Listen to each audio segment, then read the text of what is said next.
राधे राधे दोस्तों। आज ब्रज में बहुत बड़ा उत्सव सा हो रहा है। जहाँ देखो तहाँ ब्रजवासी गीत गाने में मग्न हैं।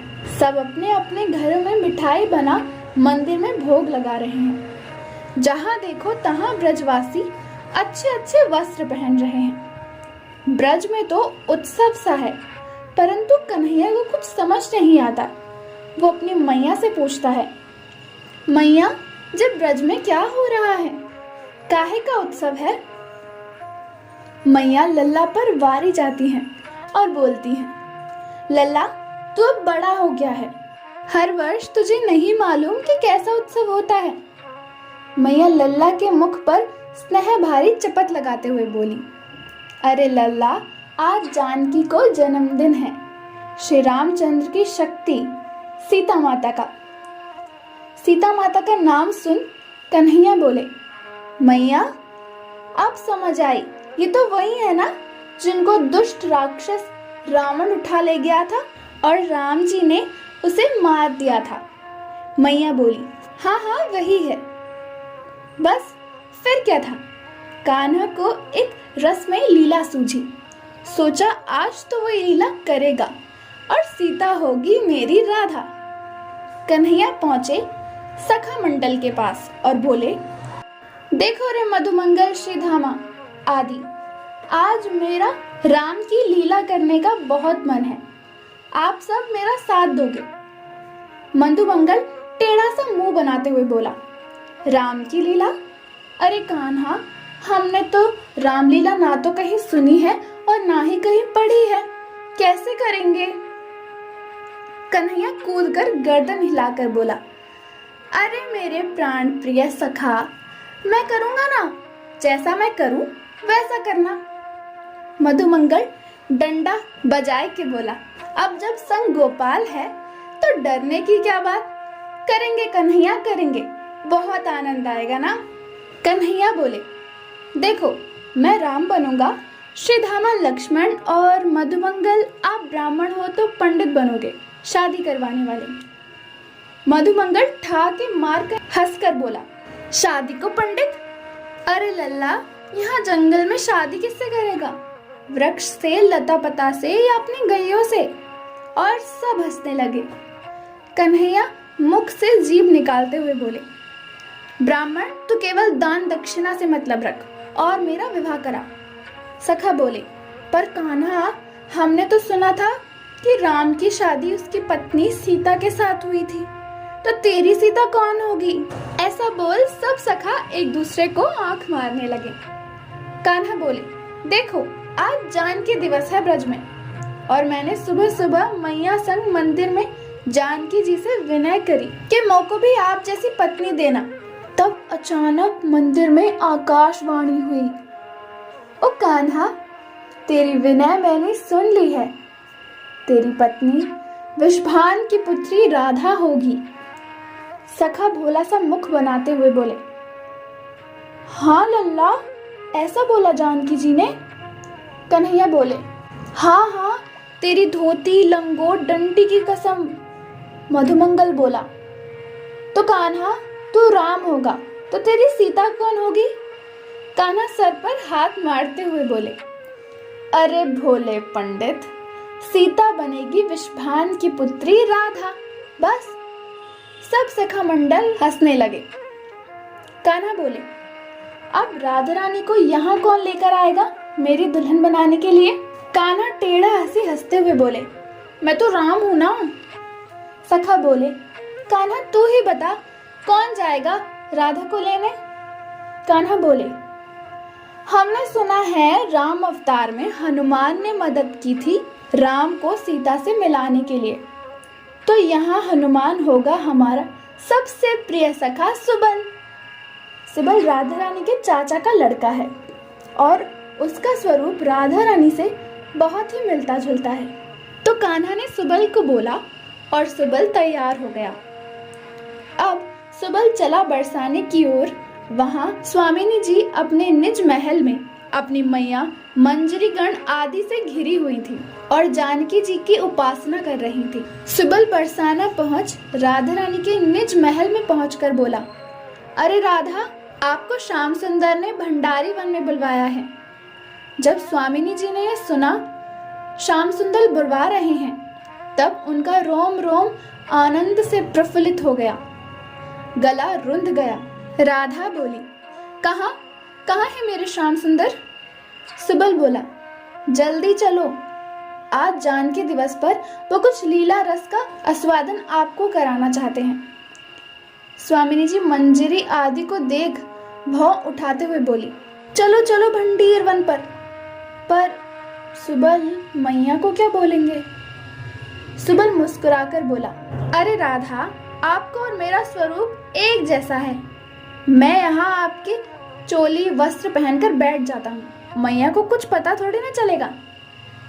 आप जाओ जल्दी, कान्हा अधीर है आपके लिए। जैसे तैसे स्वामिनी जी बरसाना से निकली, संग 3-4 मंजरी और ललिता आदि सखी को संग लिए कान्हा से मिलने भंडीर वन को चल दी। वहां कान्हा राम स्वरूप में तैयार हो रहे थे। कान्हा बोले, अरे मधुमंगल, मैंने तो सुना था राम के हाथ में धनुष भी होता है, मेरा धनुष? मधुमंगल हंसते हुए बोला, अरे कान्हा देख, मैंने तेरे लिए लकड़ी तोड़ अपने जनों से डोरी बांधकर तेरा धनुष बना दिया। राधा रानी लीला रस को देखने को उत्सुक हो रही हैं। रास्ते में कभी सखी से पूछती, सखी क्या लीला कर रहे होंगे मेरे श्याम सुंदर? फिर मंजरी से बोली, सब लीला आती है मेरे श्याम सुंदर को। कभी अधीर हुए बोली, सखी आज ये रास्ता इतना लंबा कैसे हो गया?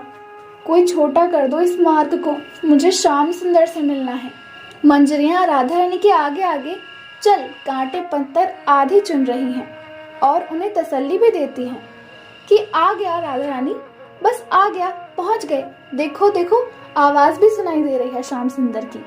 राधा रानी कहती हैं, अरे सखी, ये रास्ता तो खत्म ही नहीं हो रहा, वो मेरी बाट देख रहे होंगे, लीला कैसे करेंगे मेरे बिना? सखी तो कुछ कर। अरे शुक, अरे सारिका, अरे गोयल, आज मुझे अपनी पीठ पर बिठाकर उड़ा ले चलो, मुझे श्याम सुंदर की आस है। राधा रानी अधीर हो रही हैं। उन्हें अधीर देख सखियां भी विचलित हो रोने लगती हैं। सखियां सोचती हैं, राधा रानी की अधीरता बहुत ज्यादा अधिक हो गई है, मैं इन्हें यहीं रोक कहती हूँ कि पहुंच गए और फिर पीछे से श्याम सुंदर को बुला लाती हूँ। विचार कर सखी ने ऐसा ही किया। मंजरी पहुंची श्याम सुंदर के पास। वहां श्याम सुंदर रामचंद्र बन चुके थे। मधुमंगल पंडित के वेश में था। श्याम सुंदर मंजरी के मुख को देख समझ गए कि स्वामिनी अधीर हैं। श्याम सुंदर बिना कुछ विचार किए मंजरी की ओर दौड़ते हुए बोले, कहाँ है राधा, कहाँ है, मुझे ले चलो। मंजरी आगे और श्याम सुंदर मंजरी के पीछे पुकारते हुए दौड़ रहे हैं, कहाँ है मेरी राधा? ऐसा लग रहा है जैसे त्रेता युग के राम दौड़ रहे हैं वनवास में सीता से मिलने के लिए। ऐसा लगता है मानो त्रेता में जैसे राम अधीर हुए सीता से मिलने के लिए जब वो रावण की लंका में थी। मंजरी आगे आगे, श्याम सुंदर उनके पीछे पीछे, सखा मंडल उनके पीछे और ब्रज के सारे पशु पक्षी भी उनके पीछे दौड़ रहे हैं। जैसे त्रेता युग में वानरों ने राम सीता के मिलन की सुंदर लीला के रस का आस्वादन किया था, वैसे ही उसी रसास्वादन के लिए यह सब भी दौड़ रहे हैं। सारा ब्रज आनंद में मग्न है। पशु पक्षी मुख से मधुर गीत गा रहे हैं, सीता राम राधे श्याम, सीता राम राधे श्याम। श्याम सुंदर ने राधा रानी को देखा तो उनके चरणों में गिर गए। राधा रानी उस समय नैन बंद किए अश्रु बहाए श्याम ध्यान में मग्न थी। जैसे ही राधा रानी ने श्याम सुंदर का और श्याम सुंदर ने राधा रानी का स्पर्श पाया, तभी प्रेम के अनोखे भाव ने दोनों को जकड़ लिया और दोनों प्रेम की महासमाधि में एक पल के लिए चले गए। जैसे तैसे जब बाहर आए उस महाप्रेम भाव लहरों से, तब राधा रानी ने पूछा, अरे श्याम सुंदर, ये कैसा वेश है? आपकी बंसी कहाँ है? आपका मोरपंख कहाँ है? वही मेरे प्राण हैं, बोलो बोलो ना प्राण प्रिय। श्याम सुंदर मुस्कुराते हुए बोले, राधा, जानकी दिवस है पर हम राम रूप धरे हैं, ये श्रीधामा लक्ष्मण और ये मधुमंगल पंडित बना है, विवाह कराने वाला। इससे पहले श्याम सुंदर आगे कुछ कहते, राधा रानी ताली मारते हुए बोली, और हम सीता महारानी बनेंगे। श्याम सुंदर बोले, तभी तो आपको यहाँ बुलवाया है। पंडित बना हुआ मधुमंगल बोला, और रामचंद्र, लगन का मुहूर्त निकला जा रहा है। अपनी शक्ति सीता माता को संग लिए बैठिए, तब मैं विवाह के मंत्र पढ़ देता हूँ। राधा रानी बोली, कान्हा हमें श्रृंगार तो करने दे, जैसे दुल्हन करती हैं। सारे वन में सब पशु पक्षी उस विवाह के साक्षी बन खड़े हुए हैं। राधा को ललिता जी सीता माता का श्रृंगार करा रही हैं। ललिता जी ऐसे श्रृंगार करा रही हैं जैसे सीता माता की मैया ने सीता माता को विवाह के समय पर किया था। अब सीता मैया तैयार थी और वहाँ राम तो पहले से तैयार थे। दोनों बीच में बैठ गए। ललिता जी ने अग्नि प्रज्वलित की।